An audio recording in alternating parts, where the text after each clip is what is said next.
기도하심으로 토요일 아침 예배를 시작합니다.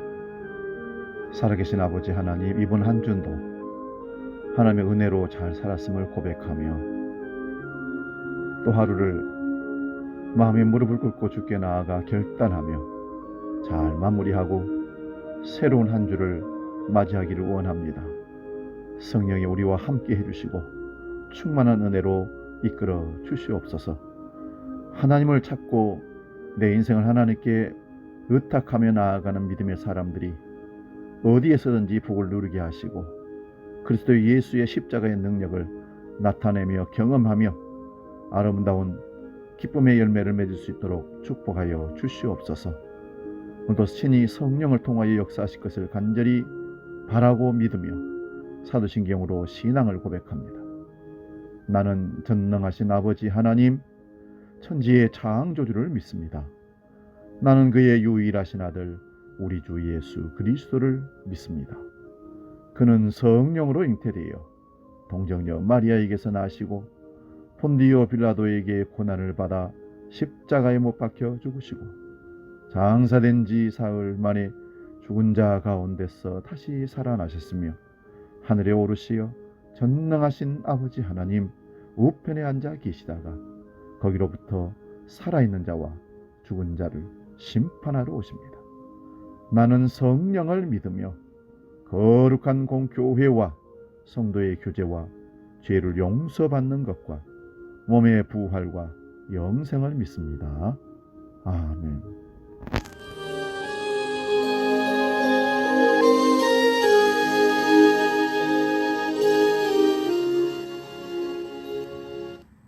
찬송가 85장 9주를 생각만 해도 이렇게 좋거든. 함께 찬송합니다.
오늘 아침 우리에게 주신 하나님의 말씀은 신약성경 요한계시록 19장 5절에서 10절까지 말씀입니다. 신약성경 418면에 있습니다. 요한계시록 19장 5절에서 10절 봉독할 때에 살아계신 주님의 음성을 들을 수 있기 바랍니다. 봉독합니다. 보좌에서 음성이 나서 이르되 하나님의 종들 곧 그를 경외하는 자들아 작은 자나 큰 자나 다 우리 하나님께 순종하라 하더라. 또 내가 들으니 허다한 무리의 음성과도 같고 많은 물소리와도 같고 큰 우리소리와도 같은 소리를 이르되 할렐루야 주 우리 하나님 곧 전능하신 이가 통치하시도다. 우리가 즐거워하고 크게 기뻐하며 그에게 영광을 돌리세. 어린 양의 혼인 기약이 이르렀고 그의 아내가 자신을 준비하였으므로 그에게 빛나고 깨끗한 세마포 옷을 입도록 허락하셨으니 이 세마포 옷은 성도들의 옳은 행실이로다 하더라.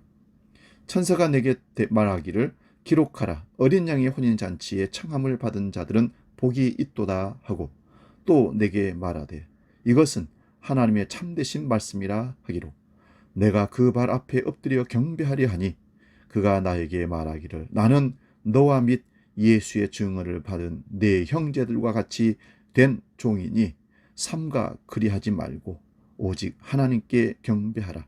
예수의 증언은 예언의 영이라 하더라. 아멘. 오늘 봉독한 말씀으로 행복이라는 제목으로 말씀을 상고하고 은혜 나눕니다. 행복. 가난을 달팽이 집 껍질처럼 지고 다니던 어떤 시인이 이런 것으로 행복을 표현했습니다. 오늘 아침을 다소 행복하다고 생각한다는 것은 사랑하는 아내가 아침 먹읍시다 하는 소리와 오늘 식사하고 가까운 딸네 집에 가서 손주들 얼굴 보고 오자 하는 소리가 나는 참 행복했다. 사실 행복은 행복한 사람의 것입니다. 이상한 말처럼 들리지만 이것은 사실입니다. 뱀은 이슬을 먹고 독을 만들지만 소는 풀과 이슬을 먹고 우유를 만든다는 말도 있습니다. 마찬가지로 행복한 사람은 어떤 재료를 가지고도 행복을 만들어내고야만 합니다. 풀잎을 봐도 행복하고 반찬 없는 음식을 먹어도 행복합니다. 그러나 많은 사람들이 행복을 밖에서 찾으려고 애를 씁니다. 어딘가에 혹은 무엇인가에 행복이 있다고 생각하기에 그것을 얻기 위해 숨이 찰 정도로 열심히 쫓아다니며 일합니다. 세상이 제시해주는 행복의 기준에 나를 맞춰가기 위해 동분서주하는 것이라고 봅니다. 그러나 행복은 우리가 팔을 뻗으면 닿을 만한 거리에 있는 것 같은데 야속하게도 우리가 다가가는 만큼씩 멀어지는 것 같습니다. 살다 보면 행복하다고 느낄 때도 있지만 우리는 이 느낌 속에 오래 머물지를 못합니다. 우리는 또 다른 행복에 굶주린 사람이 되어서 두리번거립니다. 어디 더 나은 행복이 없을까? 오늘 토요일은 좀 늦잠을 자도 마음 편하고 느긋함에 더 소소한 행복을 느끼게 됩니다. 단순히 치열한 직장 출근을 안 해서가 아니라 아마도 어제까지 치열하게 달렸던 삶이 있었기 때문에 오늘 좀 느긋하고 여유로움이 행복으로 느껴지리라고 봅니다. 여러분, 하나님은 우리가 어떤 상황 속에 있든지 행복할 수 있는 능력과 기회를 주십니다. 행복은 그렇게 어려운 목표가 아닙니다. 그것은 우리 가까이에 있고 우리가 그 속에 들어가기만 하면 됩니다. 그 행복은 다른 사람들과 경쟁을 통해 얻는 것도 아닙니다. 누군가의 허락을 받아야 하는 것도 아닙니다. 비싼 대가를 치러야 하는 것도 더더욱 아닙니다. 그것은 공짜입니다. 마음만 먹으면 우리는 행복할 수 있습니다. 이렇게 말하면 그 행복이 싸구려처럼 느껴질 수도 있습니다. 하지만 아닙니다. 그것은 어떤 값을 주고도 살 수 없는 것입니다. 그러면 누가 행복한 사람입니까? 성경은 여러 가지 답을 주고 있습니다. 먼저 하나님의 뜻을 따라 살아가는 것이 행복의 길이라고 말씀합니다. 이것은 우리의 생애의 아주 근본적인 도전이라고 봅니다. 신명기 5장 33절에 너희 하나님 여호와께서 너희에게 명령하신 모든 도를 행하라. 그리하면 너희가 살 것이요 복이 너희에게 있을 것이며 너희가 차지한 땅에서 너희의 날이 길리라. 로마서 4장 8절에도 불법의 사함을 받고 죄가 가려짐을 받는 사람들은 복이 있고 주께서 그 죄를 인정하지 아니하실 사람은 복이 있도다. 로마서 14장 22절에도 내게 있는 믿음을 하나님 앞에서 스스로 가지고 있으라. 자기가 옳다는 바로 그 자기를 정죄하지 아니하는 자는 복이 있도다. 행복한 사람은 하나님의 질서를 따라 살아가는 사람이고 하나님이 우리의 죄를 용서하시고 받아들여 주심을 믿는 사람이고 자기의 신념대로 살면서 양심의 가책을 받지 않는 사람입니다. 물론 행복이 물질적인 조건과 전혀 무관한 일일 수는 없습니다. 너무 가난하면 우리는 고통의 문제를 효율적으로 해결할 수도 없고 우리 영혼의 평정을 지킬 수가 없기 때문에 그렇습니다. 하지만 외형적인 것들은 행복의 조건이기는 하지만 충분 조건일 수는 없습니다. 행복하게 살기 위해서는 참된 소망을 가지고 살아야 합니다. 어떻게 사느냐 하는 것도 중요하지만 어떻게 죽을 것이냐도 굉장히 중요합니다. 죽음을 생의 종말이라고 생각하는 사람에게 죽음은 허무한 것이고 두려운 것이고 어떻게든 피하고 싶은 것입니다. 하지만 그것은 우리 모두에게 반드시 다가올 현실입니다. 누구도 거부할 수 없는 현실입니다. 죽음은 또한 새로운 생명의 시작이기도 합니다. 하늘의 길은 땅의 길과 이어져 있습니다. 우리는 지금의 삶을 통해 죽음 이후의 삶을 예비한다고 말할 수 있습니다. 이 비밀을 알고 있는 사람은 오늘을 함부로 살고 싶지 않습니다. 요한계시록의 저자는 계시록 19장 9절에서 우리에게 누가 행복한 사람인가를 밝혀주고 있습니다. 9절 말씀 봅니다. 천사가 내게 말하기를 기록하라. 어린 양의 혼인잔치에 청함을 받은 자들은 복이 있도다. 깨끗하고 빛나는 세마포 옷을 입고 어린 양 예수 그리스도의 혼인잔치에 참여하도록 초청받은 사람이 행복한 사람이라는 것입니다. 그들이 입는 깨끗하고 빛나는 옷은 하나님의 뜻을 따라 살아간 그들의 선한 행실들입니다. 하지만 우리가 아무리 노력해도 지워지지 않는 죄의 얼룩은 어린 양의 피로써 씻어야 가능합니다. 우리를 위하여 흘리신 예수님의 피가 우리 속에 있어야 우리는 새로운 존재가 될 수 있습니다. 빈혈이 심하거나 핏기 없는 사람들은 살기 위해서 수혈을 합니다. 오늘 우리들이 핏기 없이 파리한 얼굴로 살아가는 성도들이 아닌가 생각해 보시기 바랍니다. 예수 그리스도의 피가 우리 속에 흘러야 합니다. 그리스도의 피로 말미암아 가슴이 뜨거운 사람들, 삶과 죽음을 성도리째 하나님께 맡기고 살아가는 사람들, 주님을 섬기다가 죽기를 소망하는 사람들이야말로 정말로 행복한 사람들이 아닐까요? 그는 세상의 어떤 것에서도 매이지 않기에 당당하게 살아갑니다. 이해할 것은 이해하고 아니요 할 것은 아니요 하고 삽니다. 권력 앞에 주눅들지 않습니다. 물질, 능력자들 앞에 주눅들지 않습니다. 고난 속에도 결코 좌절하지 않습니다. 힘이 있다고 교만하지 않고 무력하다고 비굴해지지도 않습니다.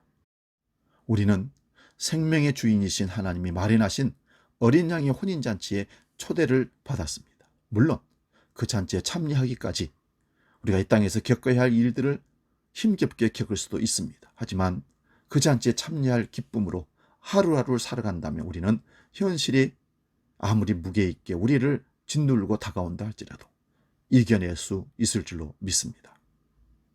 우리가 하나님에 대해 철저히 신뢰한다면 우리는 생의 무게에 짓누르지 않을 수 있습니다. 어린 양의 혼인잔치에 참여할 소망을 가지고 사는 사람들은 세상에서 우리를 매혹시키는 그 어떤 것으로부터 자유를 누릴 수 있습니다. 그러하기에 그는 가볍습니다. 가볍기에 노래 부를 수 있고 춤출 수 있습니다. 그는 이미 행복한 사람이 된 겁니다. 그와 같이 평안을 누리고 사는 사람이 또 어디 있겠습니까? 그는 하루하루를 일에 지친 사람으로가 아니라 행복이라는 보물 찾기에 나선 사람처럼 살아갑니다. 사랑하는 성도 여러분, 하나님의 사랑으로 우리는 이미 용서받았고 자유인이 되었습니다. 하나님 나라에 그리고 초대를 받았습니다. 이 놀라운 사실을 잊지 말고 하루하루를 축제로 바꾸며 기쁘게 사시기를 축복합니다. 내일은 맥주 감사절입니다. 하나님의 나를 구원하신 그 은총과 주님의 십자가의 그 사랑을 감사하며 마음껏 행복함으로 예비하는 복된 날 되시기를 주의 이름으로 축원드립니다. 기도합니다. 살아계신 아버지, 우리 행복하고 싶습니다. 아니, 이미 행복한 삶을 우리에게 주셨습니다. 이제는 그것을 잘 끄집어서 누리게 하여 주옵소서. 주님께 가는 순간까지 그 행복을 마음에 품고 기쁨과 평안 속에 하나님의 은혜를 누리며 살아가는 복된 성도가 되어지기를 원합니다. 이제는 우리 주 예수 그리스도의 은혜와 아버지의 크신 사랑과 성령님의 감동, 교제, 역사 충만케 하시니 행복을 꿈꾸며 행복의 삶을 누리며 살아가는 우리 주한 모든 식구들 머리 위에 아침 예배로 함께하는 우리 믿음의 식구들 모든 사람들 위해 영원히 함께 계시기를 간절히 축원하옵나이다. 아멘.